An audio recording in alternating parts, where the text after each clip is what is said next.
This is our Kids to Farmers Market program. It's a health and nutrition program where we partner with some of our neighborhood schools to allow students to come to the farmers market and buy fresh produce, hopefully to purchase something that they have not yet tasted. It tastes sweet. It tastes like a vegetable, but not too sweet or not too spicy. It's really good and it's sweet. Well, we want to expand students' horizons, and we want to make sure that they understand the importance of locally sourced foods. If the food doesn't have to travel very far to you, then it's going to be fresher. And it allows us to support local businesses as well. So everything that's being sold here is generally grown within probably 50 miles of where we're standing now, and that's important. These are cherry tomatoes. We split the group into three groups of 10, and one group gets to shop for fresh produce. Hopefully, we encourage them to try fresh produce that they have not yet tried.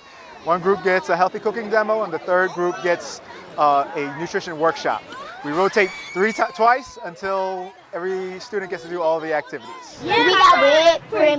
We got whipped cream. I generally love this program. They get to come here and they get some time out of school and they get to eat. So I think I couldn't imagine a better day than that. It's good.